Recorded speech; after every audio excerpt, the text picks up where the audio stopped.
Investing insights with Right Property Group, exploring trends in real estate and helping property investors gain financial security. G'day everyone, how you going? Phil Tarrant here, co-host, Investing Insights with the Right Property Group. The Right Property Group, we've known these guys for years now, and as we sort of go through this market that we're in right now, and normally what happens is that some markets in Australia do really well while others are doing less than well or going backwards. We're in a bit of an environment now where everything seems to be bubbling away. There's a lot of commentary coming out in terms of whether or not this boom will last, whether it's already starting to wane and slow, what's going to keep driving it forward, whether rates are going to change, whether the banks are going to start ratcheting up interest rates themselves. Who knows? My job is to try and curate those conversations with people who do know. Two of them are in the studio with me. My co-hosts of this particular podcast, Steve Waters and Victor Kumar. They're both directors at the Right Property Group. Gents, are you well? Very well, thank you, mate. How are you? All right. Well, you always doing well. Yeah, good. You always look just a bit edgy and nervous. No, not at all. No? Never nervous, never edgy. It's more the anticipation of what your what I'm going to opening say is going to be. Well, yeah, it's I wanted to be a bit kinder today, Stephen. You're losing your touch, because I think the market is being kind to us as property investors. Okay, so your personality is directly linked with how well property markets in Australia go. Portfolio. That's it. So I throw my hands up in the air. That's exactly. That makes me happier when I'm making money. Well, isn't that the idea? That's why you do it. That's why you do it, right? It is. It is. And we speak about it a bit, Steve. Do you actually? Is it like the share price where you look at it every day and feel a little bit wealthier, or a little bit less wealthier? Property is probably not the vehicle to be doing that in. I'm glad you can't, to be honest with you, because if I could measure it every second, I probably would. That's my personality type. Yeah, thank God you can't. It is. And for you, Victor, like you guys are on the front line of this market. Is it bedlam? Is it madness? Is it just normal? Is it, give me some sense for it all, because a lot of the commentary, people get swept up into the madness of it all. But last time we spoke about this market on the last podcast, you were like, well, no, I've seen it even run hotter than this in the past. In pockets, right? So if you look at where the market is, it's perhaps one of the biggest bull runs I've seen in terms of since I've been investing, which is way back 1999 is when I started. And you have seen markets like this before. In fact, if you look at it historically, people talk about the roaring 20s when there was a huge rally, and also we're starting to see a huge rally right now. But when you look at the metrics of it, whilst the listings are increasing, we're still down from 2 years ago in terms of 2019 as to the number of listings that were there. So definitely a trend upwards in each state in terms of the number of listings in comparison to last year.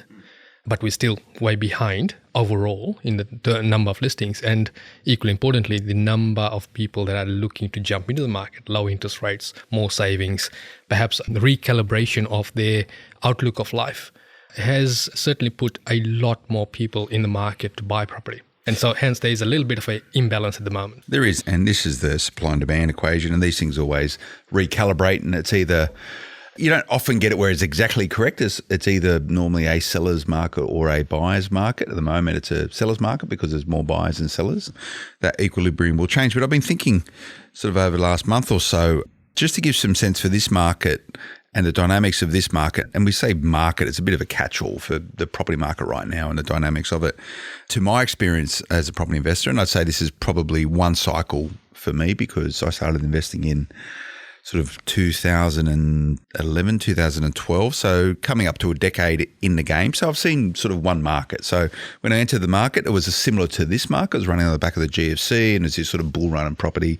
We were buying pretty heavy out in the western suburbs of Sydney. So 10 years on, we're sort of seeing some similar dynamics. And I was sort of contemplating how property investors should be approaching buying in this market. And it is competitive. Like it's very, very competitive, and therefore positive pressure on prices. So you could potentially pay more than what a property is worth, but a property is only worth what people are going to pay for it. So we won't go there today. But I remember back when we were buying, and largely the strategy I was engaging was led by you guys as the buyer's agent for the Smart Property Investment portfolio.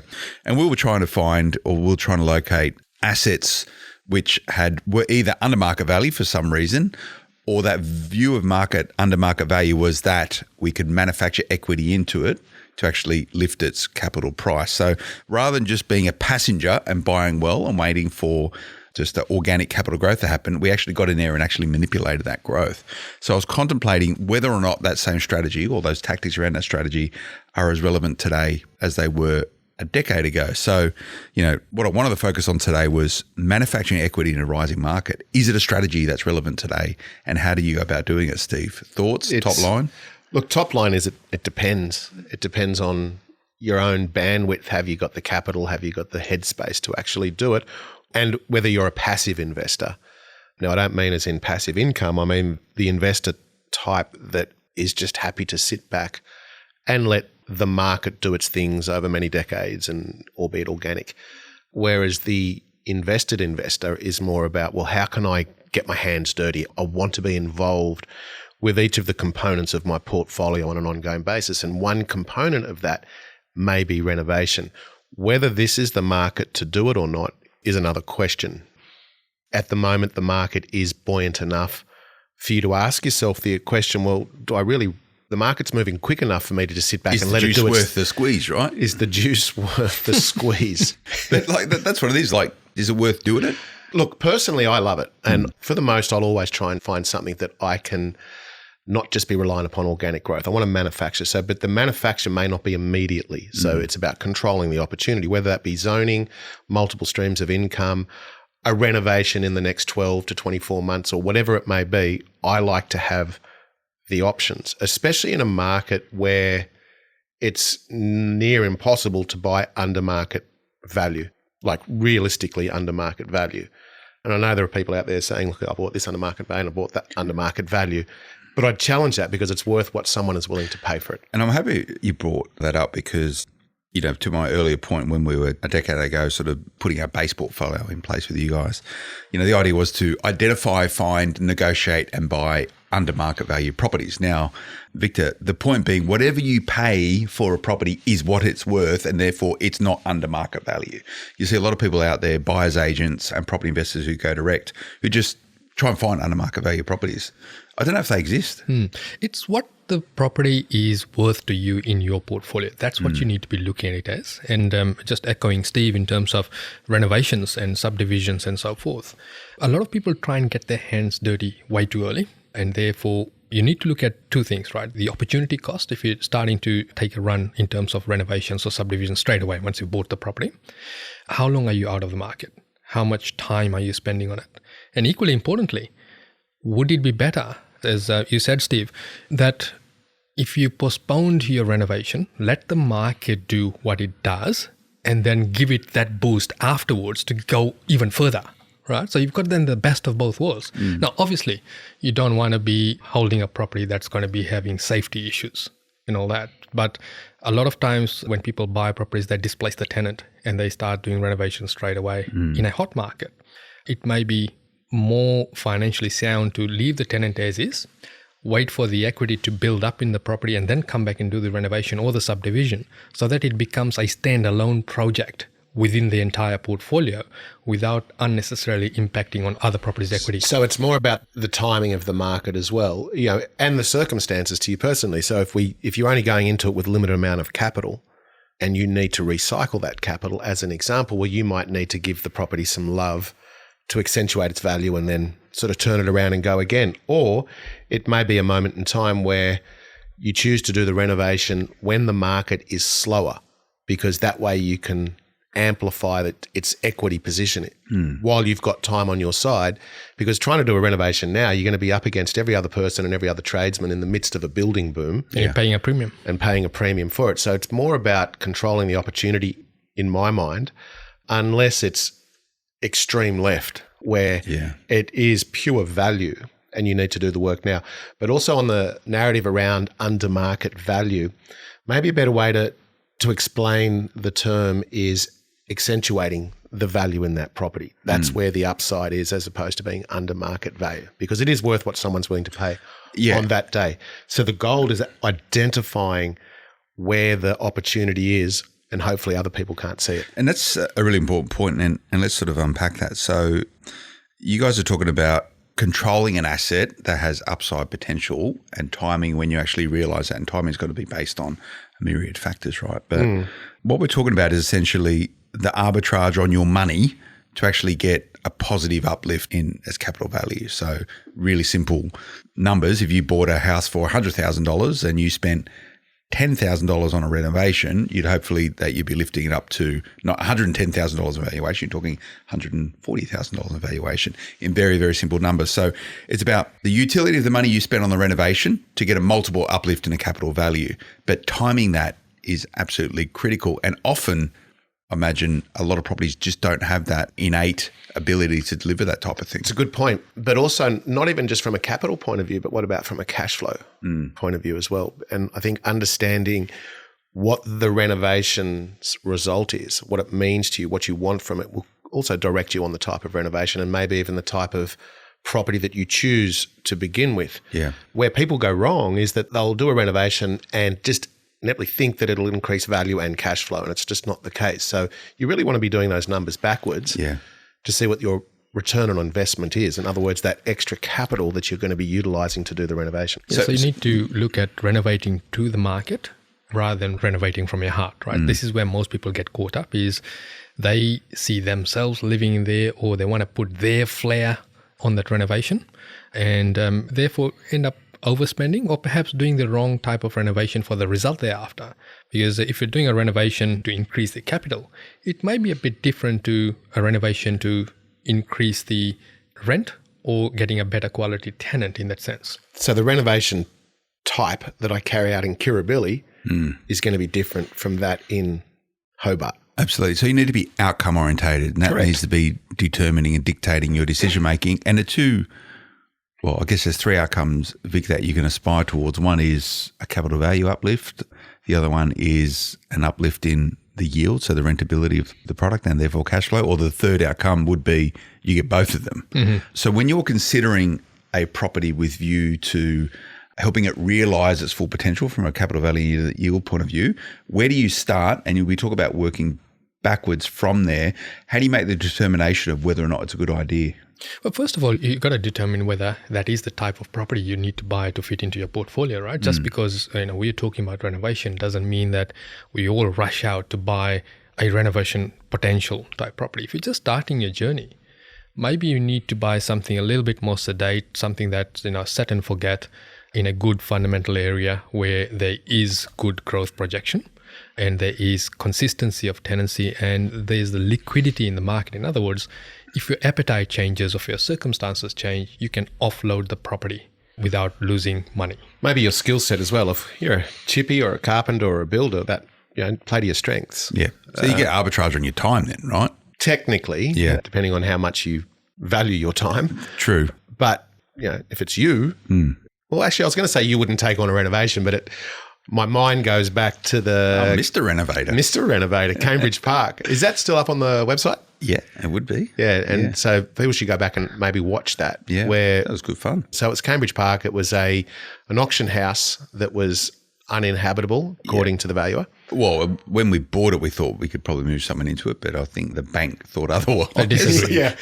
And so that was once we swept the syringes out, we're okay. Oh no, that wasn't that bad. No. You could have lived it. I've lived in worse places. With a clean. With a good clean. Yeah. You could have. There was no syringes. No. It's not that type of area. No. But it was a full renovation. So that was purely manufacturing cash flow. We bought that for the purpose of doing that. The manufacturing of equity by a cost-effective renovation. Yeah. And so maybe the listeners can go back and watch that. So that was a full strip out, 2 kitchens, 2 bathrooms, turf, fencing, roofing, the whole lot. Cutters.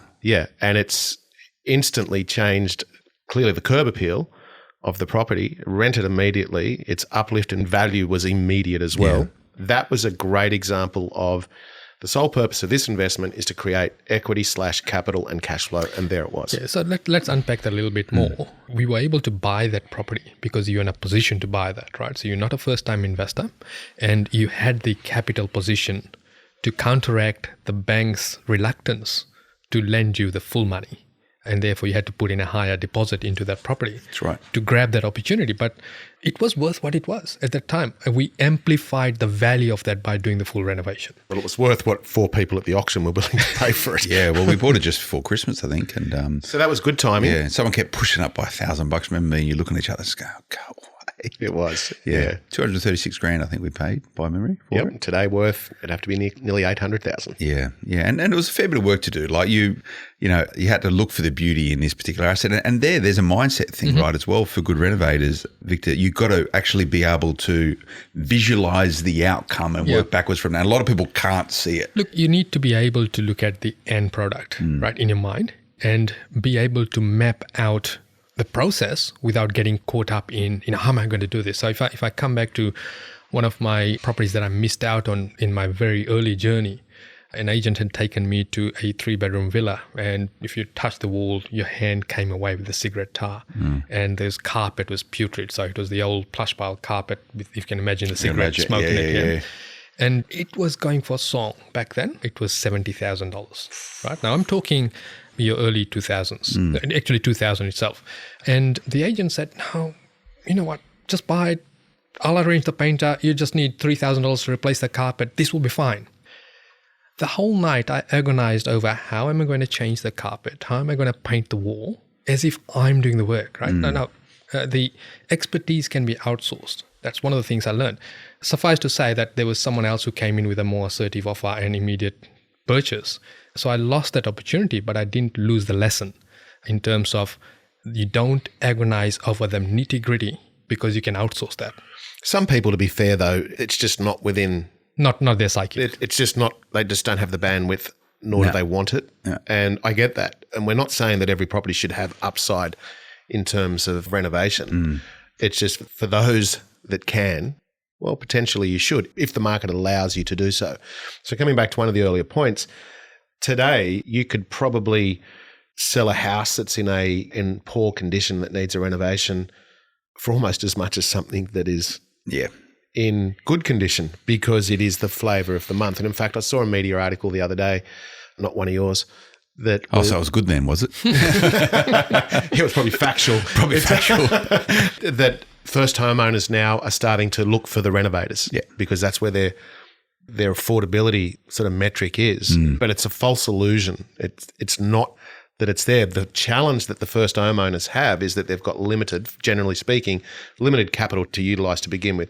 So they're operating with small amounts of savings potentially, the homeowner grants, higher LVRs. It doesn't leave much to do the renovation with. Yeah. And so it's really, I believe, the investors that are looking for that. And it's a good point, and what you're talking to there is probably the difference between a cosmetic and a structural renovation, two very different things. Let's touch on that a little bit later on in the chat. But you're talking about, for first home buyers who are looking for something they can make their mark on, like what they do have, a lot of first home buyers, if they haven't got kids and stuff yet, is time and sweat equity, right? And when you look at doing a cosmetic renovation, by and large, most people should be able to work out a big part of a cosmetic reno, i.e. preparing your walls for painting the walls, base level tiling. You can do most stuff unless it's like skilled trades like plumbing or electrical, right? You got to outsource that. I think if you're not a licensed tradesman anyway, and things like plumbing, electrical, you shouldn't be touching it to begin with. And even if it's not for your own safety, it's for the tenants who are going to move in if you do it incorrectly. But you mentioned the word or the phrase sweat equity, of which I nicked off you, by the way. Yeah, I'm just making sure you know that. I acknowledge it. I think it's not a very good term, but I'll use it. Yeah. Nice. Trademark. Yeah, trademark. But I'm a massive fan of it if you have the capacity to do so. Yeah. But how far you take it starts at the beginning. So if it's anything more than a haircut and a shave, so paints and some fixtures and fittings and carpets, then you need to cost it differently, and you need to understand how much time that's going to involve, and therefore the amplification of costs as well. Yeah. That's where you start to go into additions and bathrooms and kitchens and structural issues. Yeah, it can get expensive quickly. And the more you renovate, the more problems you also uncover. Whatever the budget is, as you start taking things out of a house, you will uncover problems. So whatever your budget is, add 30%. Yeah. Straight away. Yeah, and this goes back to planning to do this. So number one, do you acquire an asset for this purpose? And we sort of spoke about that. And number two, how do you work out why you're doing what the end result is? And I know, let's use this Cambridge Park asset that we work on together, Steve. We knew inherently the sort of median price for properties in that suburb. This property was under the median, right? So that's an indicator. But by memory, we actually we secured the property, but then we actually had both a sales agent and also a property manager come through and say, hey, here is some properties which are in the same suburb, which are renting for X and selling for X. Now, if you do this work, this is where you can elevate this property to. So that was pretty much gave us a mark to work towards. It was. And we did that before we purchased, clearly to get our benchmarks. But we also knew the area well enough to know that we were buying something that was at land value. And in fact, I think it was below land value. We knew that cosmetically it was going to be extremely offensive to I'll call it the unsophisticated investor, Mr. and Mrs. Smith, because it was out of their skill set and the capacities. But having had the experience, we knew that it was just cosmetic for the most. And it was just didn't present well. So we knew what the end result would be, down to if we did X colour, X kitchen, X tiles. I mean, that's how granular we got. We knew what the rent would be. And so we could just reverse engineer to what we were willing to pay for it. That way you didn't get strayed by, getting caught up in the emotion of renovating and all that, right? And the other thing that we would want to bring up is that in markets like this, you start seeing more and more handyman special, renovators delight. And like Steve said earlier, this is where you need to look at what the value of the property is as is and what it can be amplified for. Because a lot of times you also got to add in the time factor to say, okay, if you do the renovation, it's taking you 3 months as an example, right? Just making that example up. It's taking you 3 months. That's 3 months of no rent coming in. So you need to add that into your renovation cost as well. Steve, if you recall, in the last cycle, we knew of a couple that were doing a renovation and it took 11 months to do a simple cosmetic renovation and a relationship breakdown and everything. So things can when renos go wrong, right? There's a TV show. There's a reality series. And you know what? It's not like some, it's like most renos go wrong. And you know what? And it's actually a really good point. One of the things that we've always talked about for people that want to carry on a renovation is define your roles very early and what you're responsible for. Otherwise, you will end up divorced or separated. Well, it can put a lot of financial stress on. Well, it does. And particularly if you buy at the top of your serviceability threshold and then you get stuck with, and if you don't have the sophistication, you more than me, but I like to think I'm reasonably attuned to it. If I get a plumber. You lay very good turf. I can lay turf. I can do most things, but if I actually have to get a licensed trade person in, if I go to a guy, look, I need to upgrade a switchboard and this needs fixing, and he comes back with a quote of 10 grand, I go, no, it's not, mate. It's about 2 grand. But for a lot of people who don't, they go, oh, $10,000, no worries. It's a very, very good point. And so that there's a mountain of information on the web now and other people that you may know or get introduced to that will steer you in the right directions of costings, because if you don't know what it is, you shouldn't be doing it. Your budgets will blow. But I do want to come back to the point, which clearly is the topic and around sweat equity and should we reno and what have you. Maybe today's market is more about controlling the opportunity as opposed to actually having to do it immediately. So you might wait till the next cycle to realise that opportunity, potentially. Correct. Or it might be in 6 months' time when you have the bandwidth or when there's more tradies available or whatever it may be. Or it just might be once as simple as controlling the opportunity for several years. So whether it's – because when we talk about renovation, it's not paint and carpet as such. It could be a zoning play, a subdivision, a granny flat, a secondary story. It all falls under the same banner. So identifying where you need to be, what your skill set is or who your teams are, then look for it. And then, Victor, that sort of equity potential is also transactional. So you might not realise it yourself. You might control the asset for a period of time and then sell it to someone else. And then they realise that potential. You can do that, right? It comes back to a portfolio planning. And this is part of what Steve and I do is we sit down with our clients and we do a review very regularly so that we can map that out to say, okay, the plan was to subdivide this. But maybe there's less hassle and more money by simply offloading it now. Talk to your accountant, work out the capital gains position and see what we can do with the money that we free up. Can we repeat the exercise somewhere else in a different area? Or is it we're jumping out of this market, we're capitalizing on our wins, and we might jump back into the market when it's a lot softer and find something that's opportunistic again. Okay. Purpose fit. Yeah. So we've covered quite a lot of complex and complicated scenarios and issues here, Steve. So let's just crystallize, into 5 points for our listeners, and people like this sort of stuff. I guess, and I want to get into some other points connected with this, but just from a tactical point of view, manufacturing equity in a rising market. Point number 1, be outcome focused. What's the end result? Would probably be where you need to start. Correct? Mm-hmm. Number 2, get in local experts to help you understand what the equity position and the rental position can be should you undertake a bit of work. Number 3, I would say using the right tradespeople. How do you know you've got the right people you can trust to help you out with this stuff? That's a question? Yep. Okay. I thought it was more of a statement. It was point number 3. Look, leverage. Yep. Leverage. There's some really good websites out there where it'll rate the tradesman, but the best point of contact is usually the localized agents and property managers. Yeah. But the one tip I would always say is whatever the tradesman you use is make sure that they're fully licensed and fully insured. Okay. Let's go to 3. Point number 4, Vic. To get this right, what would it be? Well, like you said, having the experts, local experts, but you also need to be looking at it from an impact point from your portfolio. So not just getting caught up with the renovation bug that everyone tends to do in a market cycle like this, and looking at the end outcome before you buy the property. And point number 5, we should really have a finance point of this. You factor in the full holding costs. Correct. As part of anything. You just don't. So if you're doing the renovation yourself, you need to put a dollar figure to your time, because sometimes people say, I'll do this in the weekends, and it takes them 6 months to do a simple renovation that if you paid a tradesperson, it was done in 2 weeks.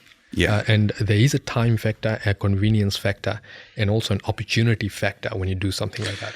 And connected with that, and a lot of people don't consider this, is that this concept of overcapitalising, Steve. And overcapitalising could be you spent too much on a reno and you don't get the money back, but overcapitalising also on time, and time being a key driver to the holding costs of, you've got to hold a property for 6 months and you're paying a couple of $1,000, say, a month in mortgage payments, that adds quite a lot to your budget. So let's talk about overcapitalising, Steve. Can you just crystallize that concept for our listeners if they're not familiar with it? So overcapitalization is just spending more than it's worth as a net result. A lot of people get carried away in the type of renovation, and the gross figure is in excess. So purchase price plus expenditure for the renovation is in excess of what it's actually worth. Overcapitalization. Now, there are probably times when, dare I say it, it's okay to do. Might be safety aspects. It might be immediate things that you do now that gives you a medium-term better cost to operate. So that could be wiring or plumbing. So you just foot the expense now so that it gives you longevity or sustainability with the asset. And one other thing that came into my head is if you do go to a renovation, or if you want to do one, don't be cheap and nasty, because that is a very, very short-term win. Yeah, I remember some of the stuff looking back. You can be cost-effective in a renovation, but there's certain areas where you shouldn't scrimp. And I remember you sort of always saying, Phil, don't buy the cheapest taps, because you're going to have someone in there in a year's time putting new taps in there, which means they're probably going to, depending how bad it is and blah, blah, blah. Like, where do you need to spend money, and when can you actually go the cheaper route? Well, and because you do like to save $1. Look, the tap handles are one of my favourites, because you go out and you'll buy the hardware, cheap plastic ones, and they'll last 12 months and you'll end up paying a plumber's call-out fee, time, and new parts and materials. It's just a false economy. Yeah. Same thing with any components that are used multiple times a day. Door handles, window coverings, things like that, ovens, stoves. Anything that's used multiple times a day, you want the longevity. You're going to all this hard work now, you want it to last, not for 12 months. Unless you're going to flip the house or something like that, then it's someone else's problem, but that's a whole different podcast. Go into it with your eyes wide open, set a realistic budget, and make sure you're doing it for the long term, not for the quick win. Yeah. Because that's where investors go wrong, is they're looking for the immediate effect by trying to save $1 now, and it just doesn't work. And that potentially could be this over-capitalising equation. And you can over-capitalise. You might not necessarily over-capitalise on the renovation itself, but the length of renovation could put it into a position where you have over-capitalised in terms of your all-in cost, right? But you're talking about it's okay to over-capitalise if you have a strategy around the purpose of over-capitalising. So you're doing a renovation, you might over-capitalisation is normally fixed by time. So the longer you hold the property, the less you might realise Well, you or can dollar cost under-realise that. average. Yeah, that overcapitalisation. So if you're going to hold a property for 20 years, you spend a few bucks more at the front end because you're going to minimise your repairs and maintenance down the back end. That's probably smart business. I'll give you an example from my portfolio. One of my properties in Sydney where I spent,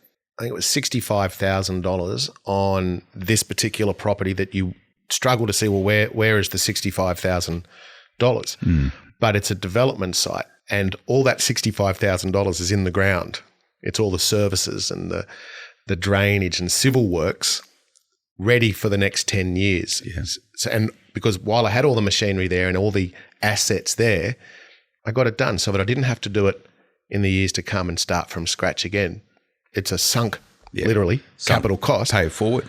Yeah, but it'll pay dividends in the long run. So you knew the end outcome of that property and therefore that's why you did it. Yeah. Yeah. And no doubt if you were to offload that property, that would be equity in the fact that you've done that work for someone who actually buys it for a purpose. It's a good point, but if I wanted to refinance it and I You met wouldn't the get it valuer on site and said, oh, look, I've got all these pipes in the ground, he'd look at me or she'd look at me as like, I don't care. Yeah.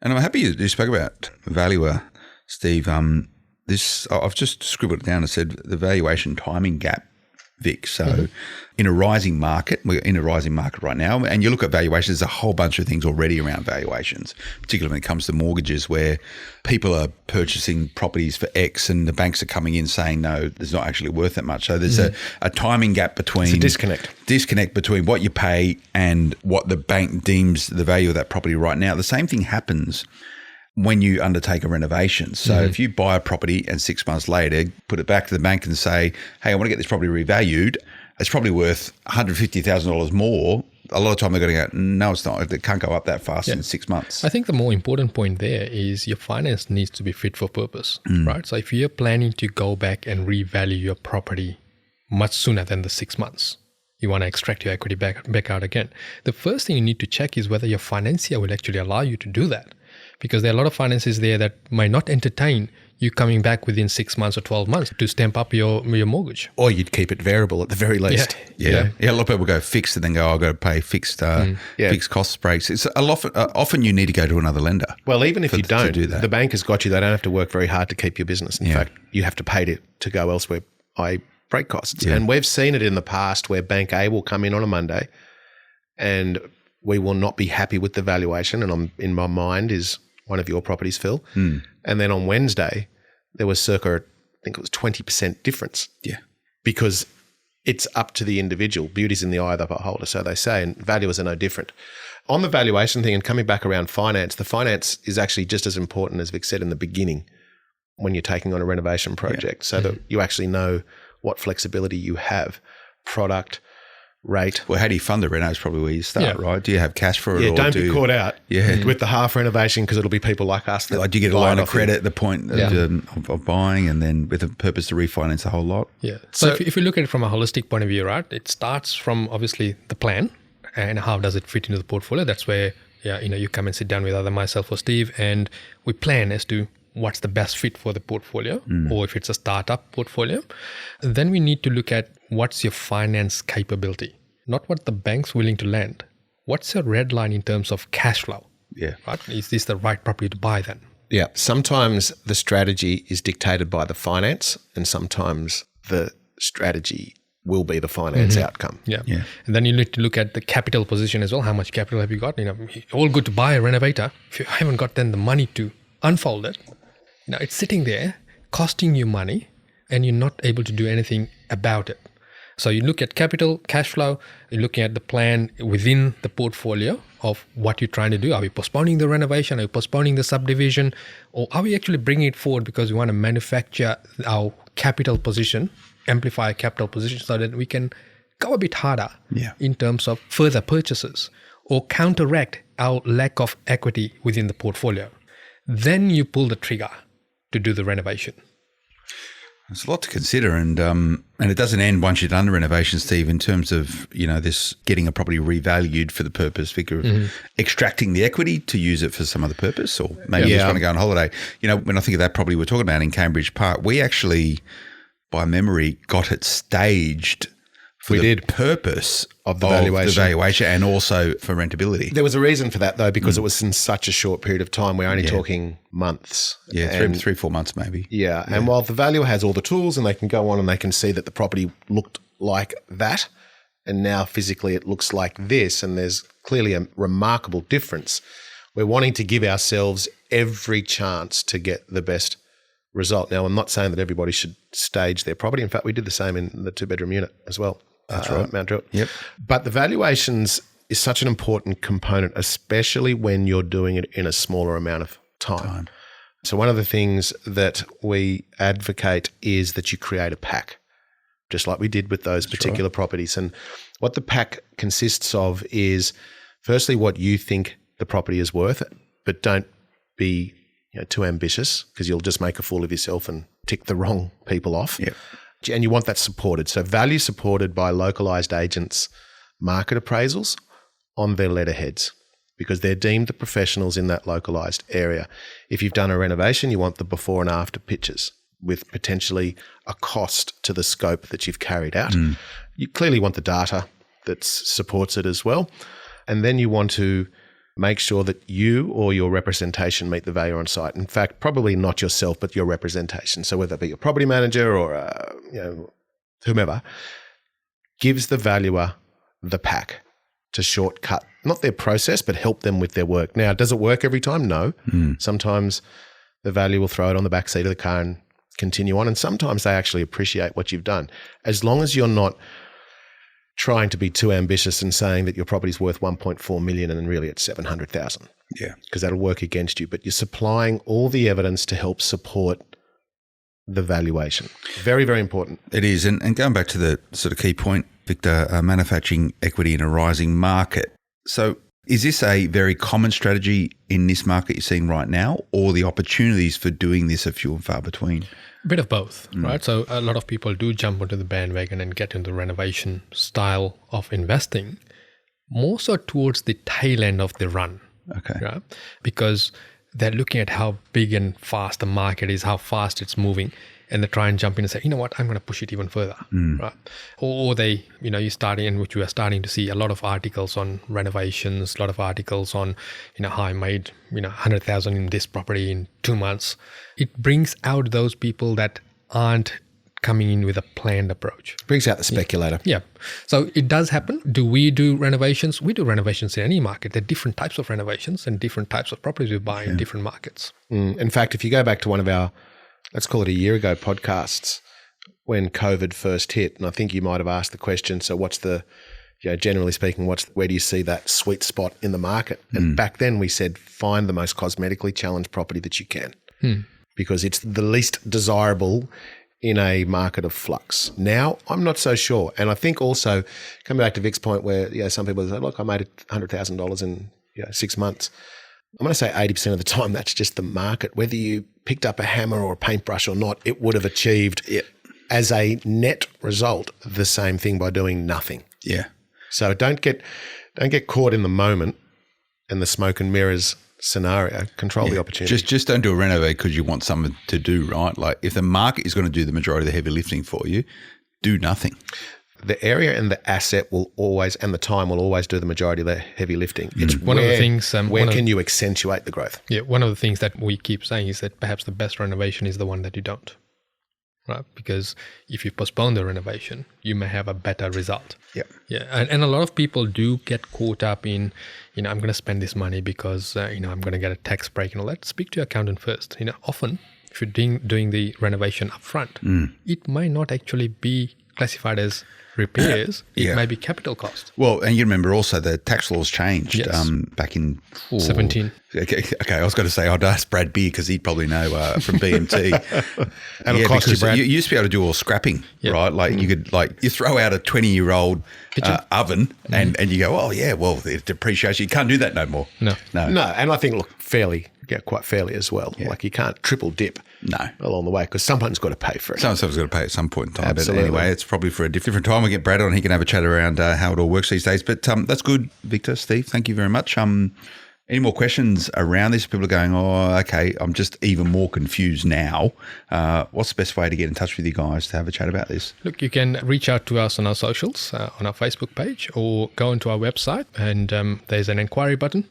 If you plug in your details, Melissa from our office will give you a call and walk you through the process, and you get to sit down with Steve or myself when you're ready.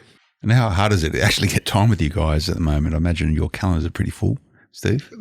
Yes. Yeah. I was trying to think how to answer that. Look, but there's always, we do our best. You make time. Yeah, we do our best. Sometimes, always, it'll be around us. Yeah, that's cool. Well, Investing Insights, I do enjoy it. It's my monthly highlight, talking property, Steve. I think we've done pretty well out of that. It's just something, in the background, just musing around, do I renovate some of the stuff in our portfolio, or those next assets that I buy, could I even be bothered finding renovation type stuff? So I just buy well and let the market do most of the heavy lifting with me. So that's another podcast. Horses for courses, but we'll get into that at some point in time.